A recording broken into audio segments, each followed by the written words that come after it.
Nature Spring Alkaline pH 9. Yo, what's up mga yayabs? So, ito yung trending na tubig ngayon, yung Nature Spring pH 9. So, maraming nagsasabi na nakakatulong daw ito sa mga acidic, sa mga may mga acid reflux. Ito daw yung iniinom nila and gumaganda rin yung pakiramdam nila. So, ang gagawin natin ngayon, magkakaroon tayo ng challenge. Ubusin natin lahat ito. And sa tingnan natin kung ilang araw natin maubos itong ganito karaming tubig. So, napanood nyo yung challenge ko dati, yung distilled na water naman na ganito rin kalaki. Inubos natin siguro mga 4 days natin bago naubos yun. Daladala natin kahit saan. So, ito naman, ganito gagawin natin. And may mga nagsasabi no, na bawal daw din daw yung puro alkaline na water yung iinumin natin. So, sa amin kasi, dito sa amin, naka-alkaline water naman talaga kasi kami.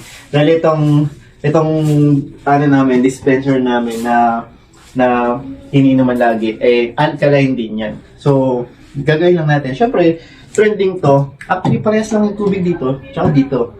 And yun nga lang, siyempre, hindi lahat may ganitong dispenser. So, dito tayo. Yun, and i-review ko rin pala, matagal na rin ako umiinom nito. So, madalas kapag may mga laro kong basketball, ito yung iniinom ko talaga. So, iba rin talaga yung pakiramdam kapag ganito yung iniinom ko. Usually, kapag may laro kami, so, mas gumagaan yung pakiramdam ko rin talaga. All goods din talaga tong ganitong tubig. So, tara, let's try this. Ubusin natin. Hindi natin maubos to ngayon. Tingnan natin kung ilang araw natin maubos itong ganito karaming tubig. So, bawas na nga pala, bawas na. Kasi nakapag-try na tayo. So, let's go. Cheers!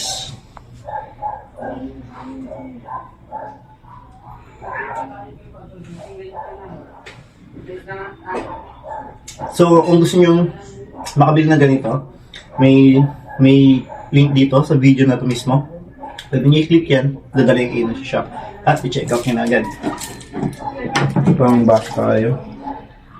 So, hindi ko mas mabilis maubos pala ito mga kayayabs kapag sinasamahan nyo ng workout. So, alam mo, nag-gym kayo, nag-walking kayo, nag-jogging kayo, cycling, basketball, yan. Mas mabilis maubos, pero kung halimbawa wala kayong ginagawa, medyo mahirapan kasi hindi siya lalabas sa katawan natin ng mabilis. So, mas mabilis lumabas yan kapag may mga busy tayo, pag may mga pinagpapawisan tayo. So, yun. Painintay ninyo.